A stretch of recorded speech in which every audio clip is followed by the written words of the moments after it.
Hey guys, welcome to the final video on the Blue Abroad YouTube channel for 2023.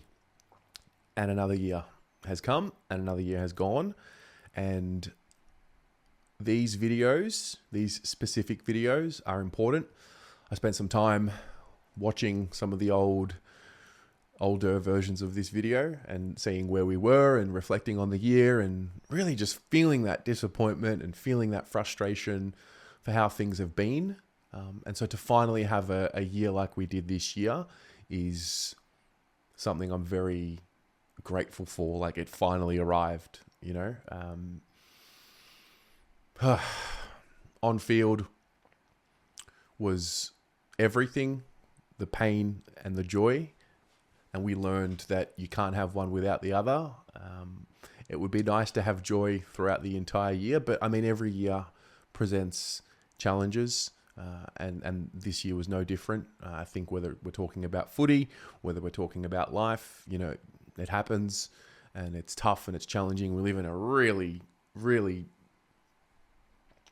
complex existence, and, you know, to have our footy club, for those of us who follow, you know, Carlton, and those of us who follow footy, if you're watching this and you're not a supporter of the club, I mean, I'm sure you feel the same, that, you know, your hours you spend every week following your club, it can be escapism for some, but I think overall just the joy that footy brings is something I always reflect on every year. So yeah, as I said, the joy and the pain together is certainly the story of this year. I leave 2023 with a sense of pride with the club, trust with the club, words that I had not felt for very, very, very long time. I'd always been proud to be a Carlton supporter, and I'm sure all of us are, but unfortunately we didn't have many memories where we could look back on with pure joy. It was more hope for better days. So I really do believe that this is a year where we will start to feel the better days, and it feels like we are about to enter an era of the club that we have not experienced before. Those of us who, you know, probably born in the 90s and onwards. So, you know, with that comes a lot of excitement for what could happen. There's also, I don't think any of us can get too far ahead of ourselves with the club, and just because we made a prelim this year doesn't guarantee us to be there next year and win the flag in 2024. But I think it definitely leaves us with more excitement than ever, really. From a channel perspective, another year in the books. You know, it's the best. Like, this is truly everything to me. Doing this is, you know, the path for me right now as to where my full focus is. And so a lot of change happened in that regard. Challenges professionally, personally, it was all there.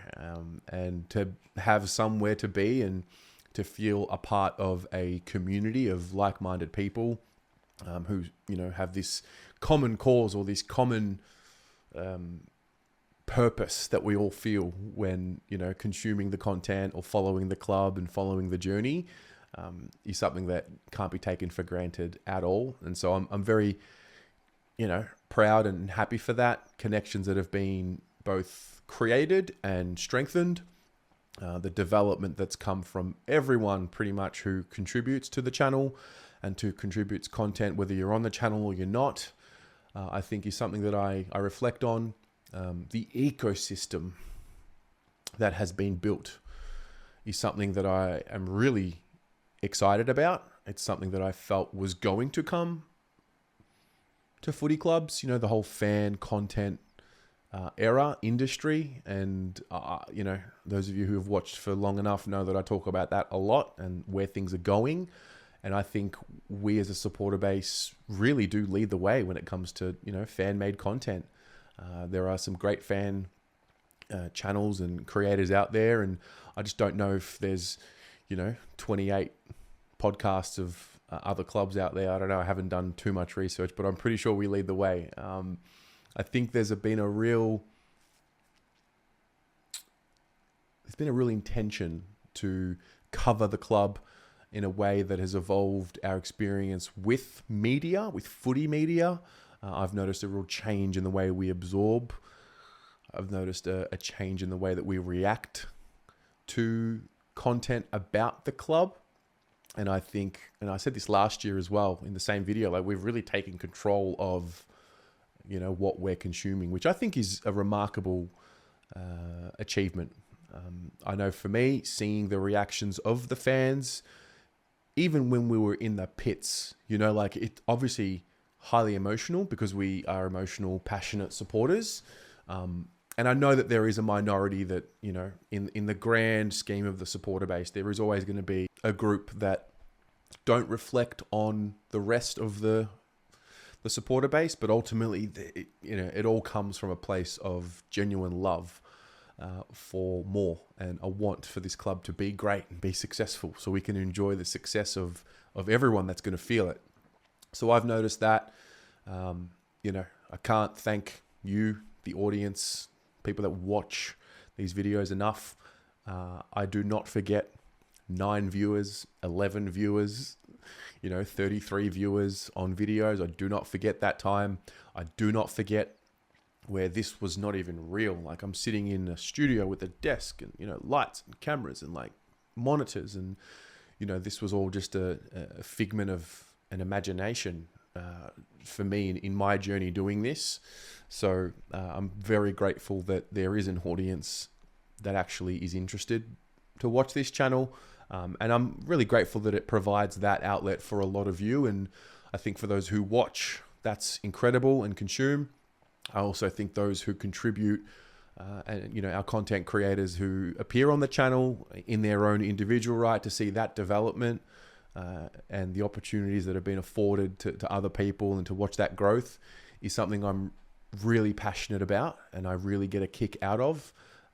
I feel comfortable within myself and what I'm doing and within my own ego to, really evolve the way this all happens and add a layer of, kind of man management, people management as well.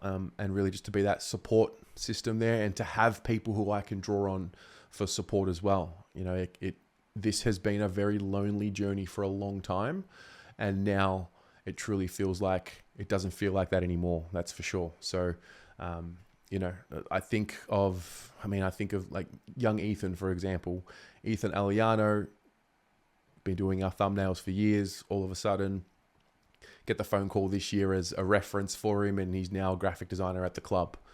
Those are the opportunities that I really love to see eventuate. Whether it's Pommy really nailing down the draft content and becoming the real leader in that space and really starting to see the reward for all the years of effort that he's gone through. The jumper punch evolving again, almost Blues Brothers. Kira and Shannon with the BAW show just continuing on. Then you get the besties that have just, they've arrived. And so, yeah, it's been a really transformational year. So 2024, I say bring it on. Bring on all of it. All of the challenges. We'll be better prepared. I do believe that given what we experienced in 2023 and having seen the club get there and sort of figure it out, even though it was difficult, but to see something resembling, a successful Carlton, I think that'll hold us in good stead for when things do inevitably get tough in 2024. Footy's a hard game. It's difficult. It's difficult to win. So hard. The margins just get thinner and thinner the longer a season goes. So, I think that'll hold us in good stead. I look forward to seeing, that's one of the things I'm really looking forward to see. How do we deal with the next layer of challenges that'll come before us? And, we all live in hope to see that flag, to see that premiership. For us, having gone through what we have gone through, to see and live through that day is really what I think keeps us going. It keeps me going. And I am curious, what happens when they win the flag? How do we feel then? Like, do we just, because it all continues. And that's the other thing as well. The story doesn't end. This is an infinite game. As long as we're alive, there's going to be the AFL, I believe. Pretty sure we're there now where we can safely say that. So it's about embracing each moment as it comes, which then forms into some level of memory. And at the end of the day, when it's all said and done, all you really have is your memories. All the physical possessions that you have, they'll go. They'll end up somewhere. But you within yourself only have the memories that you have made. So that's really what it's all about, in my view. Just having an ability to experience something together with people. And that's why I think... that's what I think the strength of this channel is. It's more than just a content machine. It's genuinely an experience and a community. So I just, ready to go again, ready to attack 2024. I've got a renewed sense of spark and motivation about me. I think one thing I'll definitely be adding to off seasons now is just really preparing mentally, physically, spiritually for a season, because it's the real deal now. This is it's become really serious and real. The authenticity of our fans is also, I think, the strength of this channel. Like this, we're real people with real issues and real emotions, and with that comes its own sets of challenges, but we have something to keep us going. So I'm excited for that. Now, I had some questions from you. I put up a little thingy on Instagram. I want to answer some of your questions. Bernard, your best moment from the season aside from the Acres goal?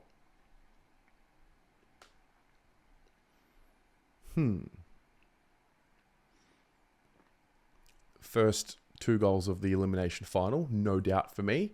Just because of the build-up, it was our first final. How are we going to handle that? How long will it take for us to get comfortable in a finals-type atmosphere? I think those are crucial moments. I think beating Melbourne in that second time was a critical moment, that siren. No doubt, just to truly have everyone believe that we were good enough to make the 8 and to contend. I think Charlie's Coleman medal was an important moment. I still remember it. I know that we lost the game, but I do think that was an important moment in the story of Charlie Curnow and the supporters of him, and all of us as well. Luke Cornell's asking, what was the lowest moment of this year from a football perspective? The Essendon game, the Sydney game, the Melbourne game, midway through the year, even the Collingwood game. Just, more memories of disappointment added to the collection. So yeah, that was the lowest point. But after the Essendon game, it was like dire. It was not good. Peterson Photography AU, where do you see our biggest change needs to be to go bigger next year? Biggest change?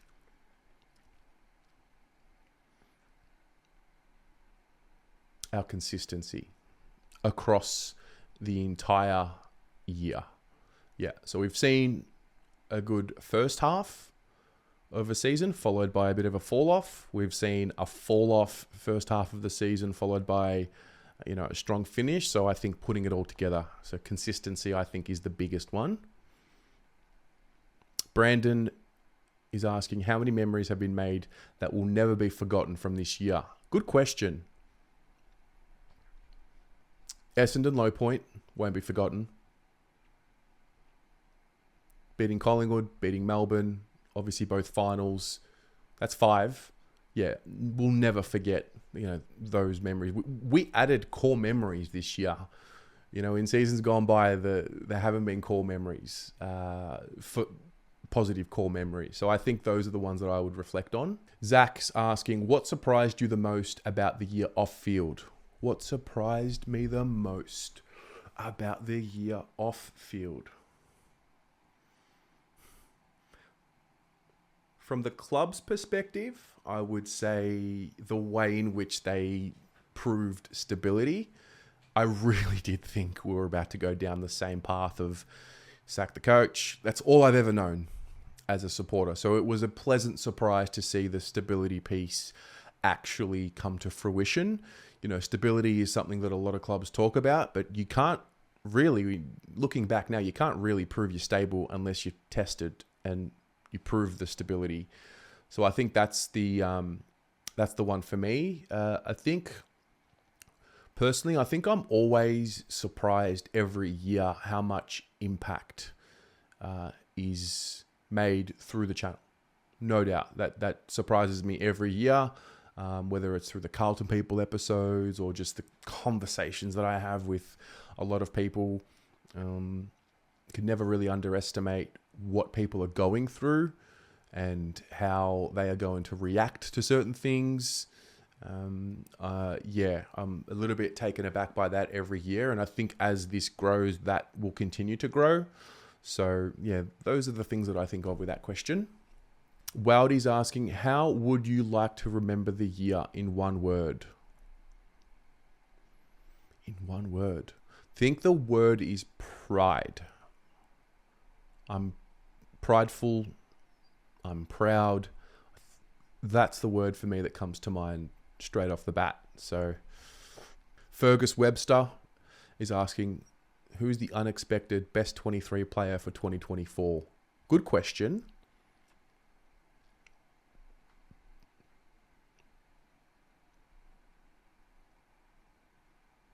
I'm going to roll with Corey Durden. Carlton _flaggers 2024. Are we flag contenders in your POV? I most certainly think we are. Love your work. Thank you. Yeah, we are contenders. It's good to say that. It's good to feel that and truly mean it. But yeah, I think we are. And finally, Jesse Baxter, what has been your favourite game of the 2023 season? My favourite game? My favourite game was the semi-final. Yeah, that was my favourite game. That's going to be a pretty popular answer. An underrated one was St Kilda. The way in which we absorbed absolutely everything that they threw at us and kind of spiritually broke them down a bit. When I watched it on replay recently, I really think that was a great game as well. But it was, mixed in with all the other great games in the run that it can maybe easily be forgotten. And I think also what gets forgotten about is that we won a lot of those games in that second half of the year without Walsh and or Chera for a lot of those big games. And that is, again, another reason to be excited. So anyway, that's it for me for 2023. You'll see a lot more coming shortly. But truly, thank you from everyone here on the channel. And from myself for being a part of it, being here. I'm hoping that you are enjoying the experience, and I'm hoping you will continue to enjoy the experience. And I just can't wait to, do it all again with you in 2024. And I will leave you with a question for those of you who are willing to play along. Now, if you don't feel comfortable answering this question in the comments, feel free to email me privately, or just think about it within yourself. But what do you reflect on within yourself in 2023? And what are you going to be adding to the layers of you in 2024? Drop a comment below, and see you in 2024. Go Blues.